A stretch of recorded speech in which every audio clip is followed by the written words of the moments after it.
Ghalib pada adat tiada dapat menghasilkan akar manfaat itu melainkan dengan dia.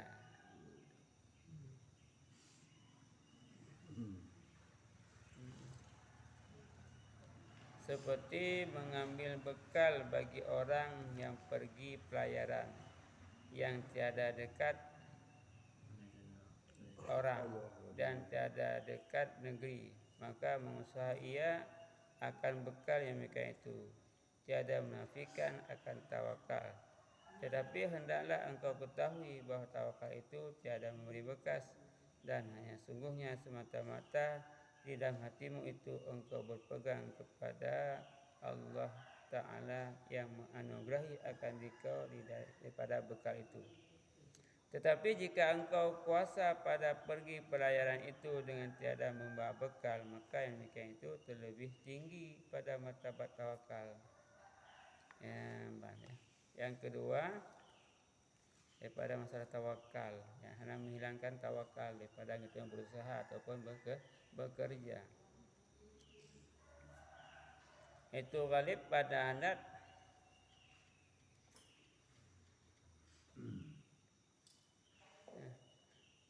secara kebiasaan, secara adat hasil manfaat melainkan dengan cara tak usaha. Sebagai contoh, kita kena jah berangkat merantau. Yang benar kami bekalan.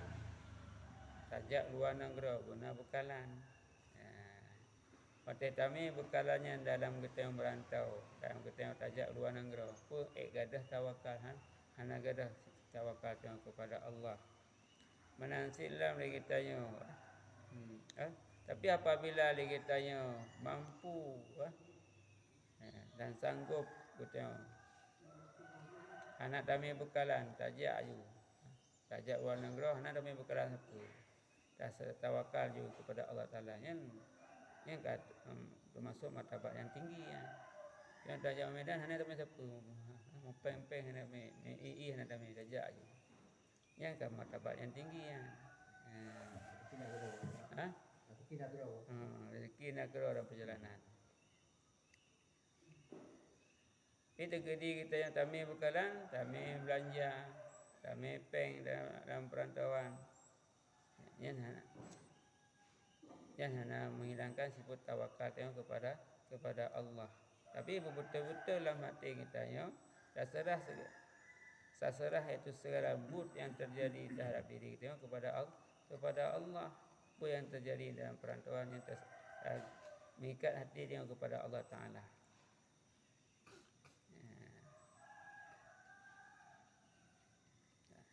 Dan bahagian yang ketiga, ghalib pada adat itu dapat menghasilkan akan manfaat itu dengan tiada usaha. Akan dia seperti bersungguh-sungguh engkau pada mengusahakan akan kehidupanmu yang lebih daripada hajatmu dan mentadbirkan akan manfaat dirimu, maka yang demikian itu menghilangkan akan tawakal kepada Allah Ta'ala. Karena mas'ul yang demikian itu kepada yang lain daripada Allah Ta'ala dan berpegang engkau kepada usaha. Dan yang demikian itu menafikan akan tawakal kepada Allah Ta'ala. Ya, adapun yang kelima menyangkut dengan tawakal, yaitu but-but yang kadang-kadang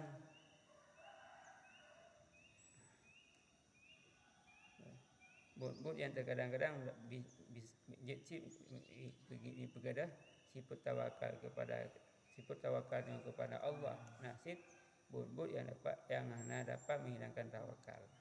Ini termasuk but yang dapat menghilangkan tawakal kepada Allah. Itu ghalib pada adat dapat menghasilkan manfaat itu dengan tiada usaha. Jadi secara kebiasaan untuk hasil manfaatnya je dengan hana usaha, je hana tak bekerja. Lagi contoh kita bersungguh-sungguh untuk menghasilkan kehidupan yang lebih daripada kebutuhan. Sedangkan kebutuhan kerana dia kasih, tapi dia perlu lebih. Yang enggak ada sifat tawakal dia kepada Allah. Dia kerana belanja kurangnya, tapi dia perlu lebih. Tapi talam berlebih. Yang enggak ada sifat tawakal. Kenapa kan? Karena ketergantungan kepada usaha hanali menggantung kepada Allah. Jadi menyambut yang dapat menghilangkan tawakal kepada Allah Ta'ala.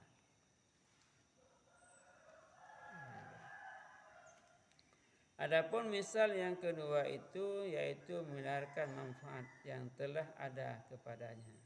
Ini contoh-contoh tawakal. Memeliharakan manfaat yang telah ada kepadanya. Maka jika ada pada seorang harta, maka ditaruhnya akan harta sekira-kira mencukupi akan setahun atau lebih, maka itu membatalkan akan tawakalnya. Dan jika ditaruh akan harta itu sekira-kira mencukupi akan dia hingga 40 hari, maka bersalahan ulama ahli tasawuf, kata kebanyakan orang tawasul ahli tasawuf, yang demikian itu tidak membatalkan akan tawakalnya. Dan kata Sahal bin Abdullah Tastari, yang demikian itu membatalkan akan tawakal. Tetapi jika ada pada seorang itu istrinya atau anaknya dan segala yang wajib atasnya nafkah, maka harus ia menaruh harta akan belanja orang yang wajib atasnya nafkah itu sekira-kira mencukupi hingga setahun. Dan demikianlah diperbuat oleh Rasulullah SAW pada hak isi rumahnya. Karena demikian itu tiada membatalkan tawakalnya. Adapun contoh yang kedua, itu kita tak pelihara manfaat yang kana ba'dra tu. Maka apabila kita guna harta takubah, hartanya sekira-kira mencukupi setahun atau lebih, yang dapat membatalkan tawakal. Itu guna harta takubah sampai setahun ni. Ya, mencukupi setahun atau kala lebih, yang dapat membatalkan tawakal kepada Allah. Tapi takubah harta sekira-kira mencukupi hingga 40 hurau, yang berbeza-beza pendapat ulama tasawuf. Nah, kebanyakan daripada ulun khawasul ahli tasawuf yang takubah harta sampai 40 tahun hanya membatalkan tawakal kepada Allah. Tapi menurut pendapat Sahal bin Abdullah Tastari, yang dapat membatalkan tawakal kepada Allah. Tetapi apabila kita nak rumah dan anak dan urang-urang yang wajib tanggung nafkah, dia tanya, yang dia takubah harta sampai setahun. Nah, sekira-kira mencukupi iaitu belanja kepada rumah anak hingga setahun yang hanya menghilangkan sifat tawakal kepada Allah. Yang benar yang galing kubur oleh Rasulullah terhadap itu rumah. Adapun pada hak dirinya, maka iaitu tiada menaruh ia akan makanan pagi itu bagi makanan petang. Adapun yang hak dah tu, bab pribadi dah tu, yang hendak kubah makanan untuk bengahnya, hendak kubah untuk teput. Yang kata kubah ada sifat tawakal. Yang pribadi dah tu, tapi kepada rumah jid tak kubah sampai itu, hendak ada sifat tawakal.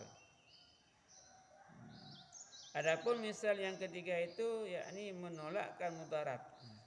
Contoh tawakal, menolakkan mudarat yang lagi akan datang, maka itu seperti lari daripada binatang yang buas dan lari daripada cedera yang cenderung hendak roboh, dan lari daripada jidar yang condong hendak roboh dan barang sebagainya, daripada segala yang membinasakan akan dirinya. Karena demikian itu tiada menghilangkan akan tawakal. Karena segala yang demikian itu diharamkan oleh syarak seperti firman Allah Ta'ala, wala tulqu bi'aidikum ila tahluka. Artinya jangan kamu jatuhkan akan diri kamu dengan tangan kamu kepada yang membinasakan akan kamu. Ini contoh yang kedua yang hanya menghilangkan sifat tawakal kepada Allah. Itu kita tak tolak mudarat yang akan teka dari tanya. Sebagai contoh kita tak kalau binatang buah kena kap kita tak perlu. Yang gadah tawakal anak gadah dan tak kadang itu bintih kena rubah. Ada kita tanya tak perlu dah hindari. Yang lagi yang dah hindari gadah sifat tawakal anak gadah sifat tawakal. Mandang kira tawakal. Kenapa kan? Karena Allah Taala harum katanya untuk tak binasakan roh tu. Tak kala bertembok karak berubah. Rajak roh kali nak dapat roh tu. Ya. Yang harum hukumnya nanti tak kala binatang buah, inarimu itu tajak. Anak tak perlu yang sama dengan membinasakan diri. Harum hukumnya. Karena Allah Taala gelarang katanya untuk tak binasakan diri roh, tak jatuh roh dalam kebinasaan. Bunuh diri. Misal yang keempat, yakni menolakkan mudarat yang telah ada kepadanya seperti berobat bagi orang yang sakit dan yang demikian itu tiada menghilangkan akan tawakal karena terkadang berobat jadi sunat. Yang kedua contoh iaitu but yang hanya dapat menghilangkan sifat tawakal yang kepada Allah. Itu kita tak tolak mudarat yang ba'da tu. Lagi contoh sakit, kita tak mengubat. Yang tak mengubatnya untuk pulih sakit. Gadah sifat tawakal hana bahkan kadang-kadang sunat ni tengok tak mengubat. Ajak pak doktor, ajak pak menteri untuk tak ada ubat. Sunatnya. Yang tajak lagi tengok pak doktor untuk tak mengubat. Gadah sifat tawakal hana gadah. Yang tu. Kerana ia tergantung kepada tingkatan manusia, tingkatan urang. Nasib urang yang kat tingkat tingginya nak ubat dia kan. Rasa malai ke. Geng sakit, rasa malai ke gelake Allah Taala buku boleh. Kalau tu kedua Allah Taala. Dengan sakit. Contoh Nabi Ibrahim. Nabi Ibrahim hana berdoa kepada Allah Taala sehingga depa Nabi Ibrahim itik ya Raja Namrud lapui. Anak berdoa dia Nabi Ibrahim supaya dia lepas dia Allah Taala. Hang tujuk meleke malai. Sehingga kedepa dia Allah Taala punya rencana kedepa lain apa boleh hana.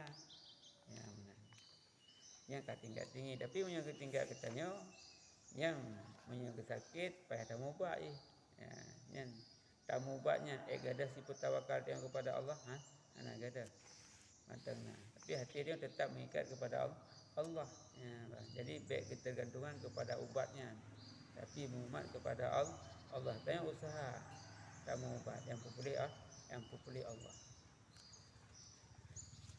Wallahu a'lam bishawab. Ya Allah biha ya Allah